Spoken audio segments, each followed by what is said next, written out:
السلام علیکم ورحمۃ اللہ وبرکاتہ۔ آج ہمارا سبق نمبر 4 ہوگا با تختی۔ حروف تہجی ہمارے مکمل ہو چکے ہیں، تو آج ہم با سے شروع کریں گے کہ ہم نے با کے ساتھ حروف کو کیسے جوڑنے ہیں۔ تو نوٹ کر لیں، دیکھیں ہم نے با کا سیرہ بنانے کے بعد حروف تہجی ساتھ میں لکھنی ہے، جیسے با الف با، یہ دیکھ رہے ہیں، تو یہ با الف با ہو گیا۔ آپ دوسرا کام بھی کر سکتے ہیں کہ ادھر الف بنانے کے بعد ادھر سے با بنا دیں، یہ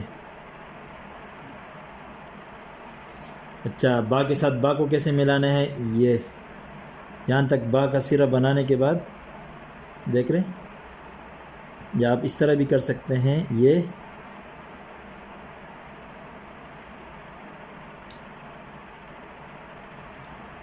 تو اس طریقے سے آپ جو ہے نا با کے ساتھ با کو ملا سکتے ہیں۔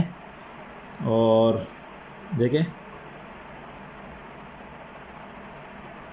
تو ہم نے با کو با کے ساتھ اس طرح ملانا ہے۔ اچھا، اس کے بعد ہے تا سا جیم، بڑی با لکھنی ہو، جیسے میں نے یہ با کا سیرہ بنایا، اس کے بعد بڑی با بنا دی، یا تا بنا دی، سا بنا دی، یہ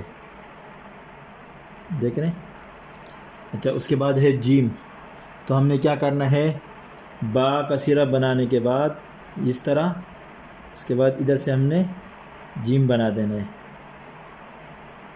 تو یہ ہمارا ہو گیا بج، دیکھ رہے ہیں، یہ با کا سیرہ اس طرح بنائیں گے، پھر یہاں سے وہی جیم بنانا ہے ہم نے۔ آپ اس طرح بھی بنا سکتے ہیں، یعنی یہ بنانے کے بعد ادھر سے، لیکن یہ اتنا خوبصورت نہیں لگتا جتنا یہ والا خوبصورت لگتا ہے۔ تو اس طرح ہم بج، بح، بخ۔ اچھا، اس کے بعد ہے دال، تو یہ با کا سیرہ بنانے کے بعد ادھر سے ہم نے دال بنا دینا ہے، دیکھیں یہ با کا سیرہ اور یہ دال ہو گیا، تو اس طرح ہمارا بد بنے گا۔ اچھا، اس کے بعد ہے را، اس کے اوپر جو ہے نا نقطہ ڈال کے زال بن جائے گی، بر، تو دیکھیں یہ با، ادھر سے را، یا آپ نے بڑی بار را لکھنی ہو تو آپ اس طرح بھی، یہ دیکھ رہے ہیں، اس طرح بھی بنا سکتے ہیں۔ تو اس طریقے سے بھی آپ کوشش کریں۔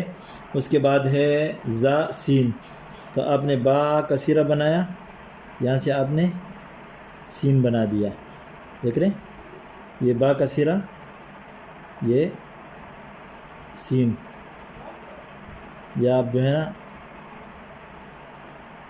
بڑا سین بنانا چاہو تو آپ اس طرح بنا سکتے ہیں۔ یہ با کا سیرہ، ادھر سے آپ 3 دندانے لگا کے، یہ چھوٹا سیرہ ہو گیا، اور ادھر سے جو ہے نا یہ آپ کا ہو گیا بڑا شین۔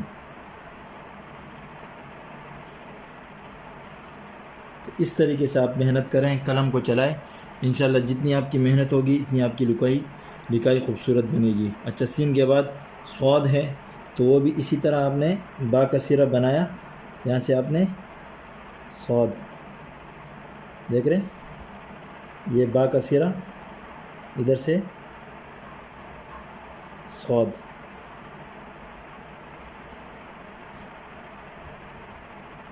آپ جو ہے نا بڑا صاد بھی بنا سکتے ہیں، یہ دیکھیں، یہ اچھا اسی کے اوپر نقطہ لگائیں گے تو ضاد بن جائے گا۔ تو اس طریقے سے آپ محنت کریں، انشاءاللہ جتنا آپ لکھیں گے اتنی آپ کی لکھائی صفائی ہوگی۔ والسلام۔